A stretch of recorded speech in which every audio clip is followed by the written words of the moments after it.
ಹಿಡಿದಿರೋ ಮೈಲಿಗಲ್ಲು ಉದ್ದಗಲಕ್ಕೂ ಕೇಳಿ ನೋಡು ರಾರಾಯ ಭಾರಿ ಭೈರದಿರಣಗಲ್ಲು.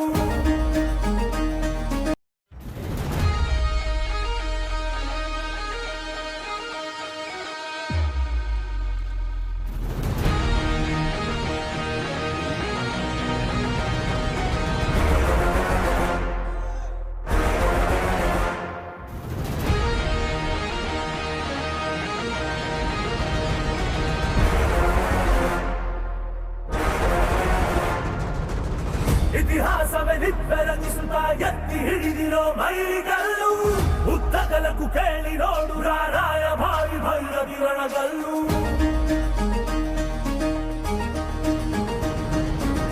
ಧಿಕ್ಕರಿಸಿದ ರಾಮ ಶಕ್ತಿಯನ್ನು ಕಾಣದೆ ಧಿಕ್ಕರಿಸುವನಿವನೆಲ್ಲು ಬದಲಾಗಿಸೋ ಸಿದ್ಧಾಂತಕ್ಕೆ ಮುಖಪುಟದ ಮುನ್ನುಡಿ ಗೆತ್ತುವನೆಲ್ಲು. ಬಡವರ ಬದುಕಲು ಕಾಯಲು ನಿಂತ ಸಿಂಹ ಕೇಸರಿ ಬಾ.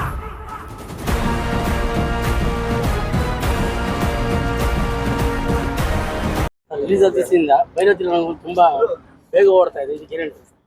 ಏನಿಲ್ಲ, ಪಿಕ್ಚರ್ ಜನಗಳಿಗೆ ತುಂಬಾ ಇಷ್ಟ ಆಗಿದೆ. ಅದು ಮಫ್ತಿ ಒಂದು 7 ವರ್ಷದ ಬ್ಯಾಕ್ ಬಂದಿದ್ದು. ಆ ಕ್ಯಾರೆಕ್ಟರ್ನ ತುಂಬಾ ರಣಗಳನ್ನ ಪಾತ್ರನ ತುಂಬಾನೇ ಹಚ್ಕೊಂಡಿದ್ರು ಜನ. ಸೊ ಆ ಪಾತ್ರ ಇವಾಗ ಅಲ್ಲಿ ಏನು ಇಷ್ಟಪಟ್ಟಿದ್ರೆ ಇಲ್ಲಿ ಇವಾಗ ಹೃದಯಕ್ಕೆ ಹೋಗಿದೆ ಅಂತ ಅನ್ಸುತ್ತೆ. ಭೈರದಿರಣಗಲ್ಲು ಇಷ್ಟು ಓಡ್ತಾ ಇದ್ದಲ್ಲ, ಎಷ್ಟು ಮುಂದಿನ ಇನ್ನೊಂದು ರಣಗಲ್ಲು ಬರ್ತಾ ಇದೆ ಸರ್. ಮಫ್ತಿ 2 ಬರ್ತಾ ಇದೆ. ಮಫ್ತಿ 2 ಬರ್ತಾ ಇದೆ. ರಣಗಲ್ಲಿಂದ ಮಫ್ತಿ 2 ಆಗ್ತದೆ ಸರ್. ಇಲ್ಲ, ಭೈರದಿರಣಗಲ್ಲು ಆದ್ಮೇಲೆ ಮಫ್ತಿ ಬಂತಲ್ಲಮ್ಮ, ಮಫ್ತಿ ಆದ್ಮೇಲೆ ಕಂಟಿನ್ಯೂಷನ್ ಬರುತ್ತೆ. ಇಷ್ಟು ದಿನಕ್ಕೆ ಕಂಟಿನ್ಯೂ ಆಗಿ ಇವತ್ತು ನಾಳೆ ಒಂದು ವಾರ ಆಗುತ್ತೆ. ಇವ ಆಯ್ತು, ಒಂದು 2ನೇ ವಾರ ನಡೀತಾ ಇದೆ ಸರ್. ಇಷ್ಟು ಭರ್ಜರಿ ಓಡ್ತಿದೆ. ಎಲ್ಲೆಲ್ಲಿ ಯಾವ ಸ್ಟೇಟಲ್ಲಿ ಹೆಂಗಿದೆ ಸರ್? ಎಲ್ಲ ಕಡೆ ಚೆನ್ನಾಗಿ ಹೋಗ್ತಾ ಇದೆ. ಇವಾಗ ನೆಕ್ಸ್ಟ್ ಈ ವಾರ ತೆಲುಗು ಹಾಗೂ ತಮಿಳ್ ರಿಲೀಸ್ ಮಾಡ್ತಾ ಇದ್ದೀವಿ ಸರ್. ಮುಂದಿನ ಬ್ಯಾನರ್ಗಳು ಯಾವ ಬರ್ತದೆ ಸರ್? ನಮ್ಮ ಫಿಲ್ಮ್ A for ಆನಂದ್ ಅಂತ ಬರ್ತಾ ಇದೆ. ನೆಕ್ಸ್ಟ್ 45 ಬರ್ತಾ ಇದೆ. ಅರ್ಜುನ್ ಜನ ಡೈರೆಕ್ಟ್ ಮಾಡ್ತಾ ಇದ್ದಾರೆ. ಅಂಡ್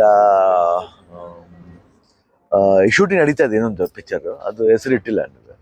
ಇಷ್ಟೆಲ್ಲ ಅಭಿಮಾನಿ ಸಂಭ್ರಮ ಪಟ್ಟು ಇದು ಮಾಡ್ತಾ ಇದ್ದಾರೆ, ಏನು ಹೇಳಕ್ಕೆ ಇಷ್ಟಪಡ್ತಾರೆ ಸರ್?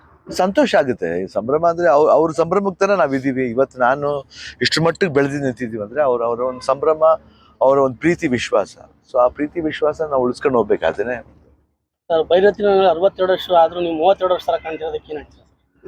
ದೇವ್ರಿ ಇಲ್ಲ, ಇದು ಅವಾಗ ಹೇಳ್ತಾ ಇದ್ದೀವಿ, ನಮ್ಗೆ ಗುಟ್ಟೇನಿಲ್ಲಮ್ಮ. ಇದೆಲ್ಲ ಏನಂತೀವಿ, ಇಲ್ಲಿ ಚೆನ್ನಾಗಿರ್ಬೇಕು ಅಷ್ಟೇ. ಬರೀ ಇಲ್ಲಿ ಚೆನ್ನಾಗಿದೆ ಸಾಧ್ಯ, ಹಾರ್ಟ್ ಚೆನ್ನಾಗಿರ್ಬೇಕು.